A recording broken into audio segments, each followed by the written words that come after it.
Good evening.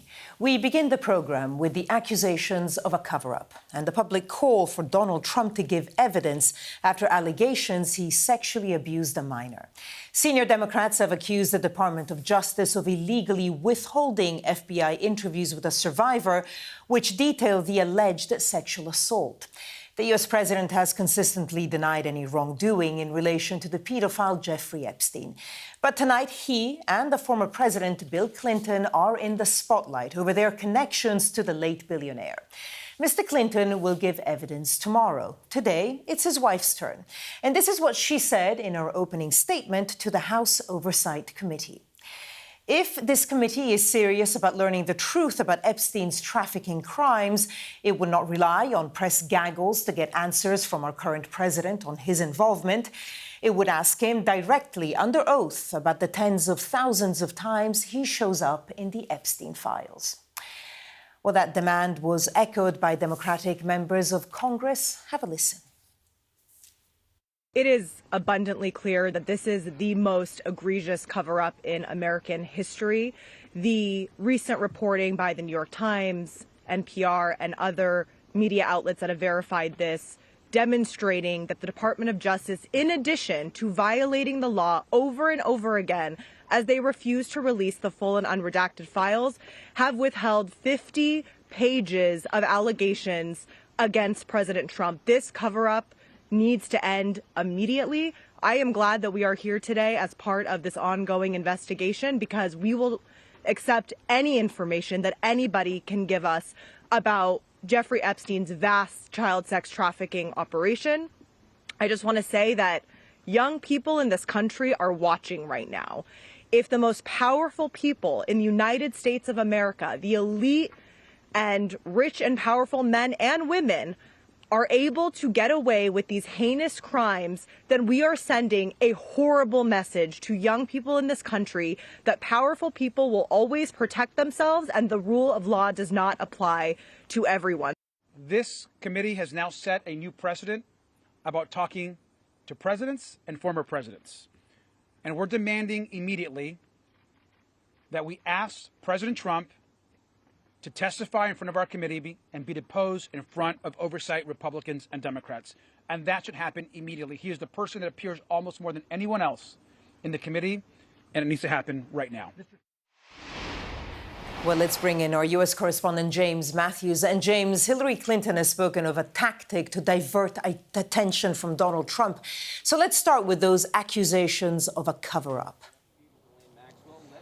Yeah, hi, Barbara. The Democrats, and you heard Robert Garcia there, backed up by Hillary Clinton, they reckon there is a cover-up around President Trump. And this week they are specifically focusing on FBI interviews with a victim of Jeffrey Epstein, and she says a victim of Donald Trump, of sexual abuse. Now, what happened is that this young girl gave interviews to the FBI many years ago, and she gave 4 interviews. But in the Epstein files, all that can be discovered is records of one of those interviews, one of the interviews that does not speak to sexual abuse by the president. So the Democrats, Hillary Clinton, are saying, well, hang on a minute, where are the other records of the other 3 interviews? Robert Garcia, he says that he has seen unredacted files pertaining to this particular situation, and he says that backs up the suggestion that Donald Trump was indeed implicated in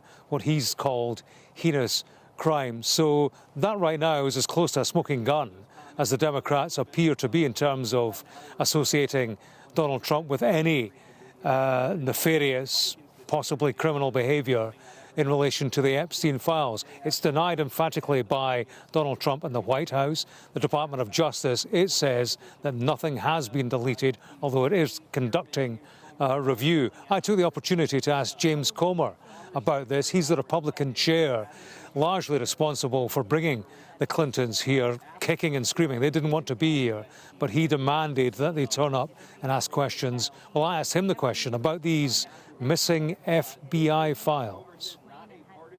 Are you concerned that there has been a cover-up of sexual abuse of a minor by President Trump? There are missing FBI records that appear to be. No, we're looking into the accusation by the NPR We don't know the answer to that. We know what the administration says. We're still looking to get a definitive answer on that. But look, let's just be realistic here. If you go by a lot of what the Democrats have said, you had Jasmine Crockett accused Lee Zeldin of taking donations from Jeffrey Epstein. It was the wrong Jeffrey Epstein. We've had Ro Khanna sit on the floor and name names of people that he thought were involved in Epstein that weren't even involved. So, sometimes the Democrats on the committee aren't the best investigators. Well, James, Hillary Clinton is testifying today. It's her husband Bill's turn tomorrow. Talk us through what we know of the Clinton family's relationship with Jeffrey Epstein. Yeah, well, they knew Jeffrey Epstein to varying degrees. What Hillary Clinton is saying is that she cannot recall any engagement with Epstein, talking to him, meeting with him. James Comer, he has said in the past, look, we want to ask questions. In fact, he said this morning, he cited the wedding in 2010 of Chelsea Clinton, the daughter of Bill and Hillary. Ghislaine Maxwell was a guest at that wedding.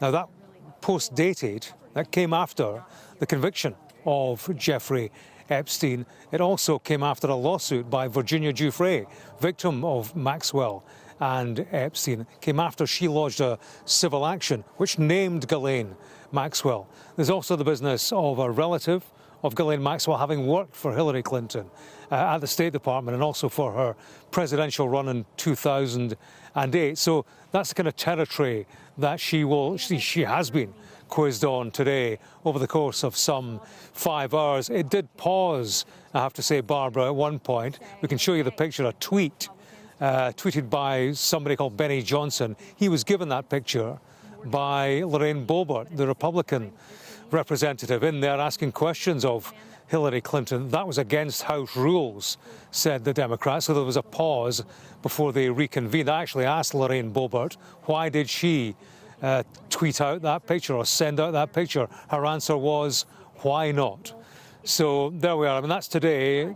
It's not clear when this is going to finish, but it has been and promises to be a longer day, much to question her about. I suspect there'll be rather more to question Bill Clinton about. Of course, a man who travelled in Epstein's private jet, had various associations with him over the years. That's tomorrow, but right now it's Hillary Clinton, and she's calling this partisan political theatre. Hugely critical.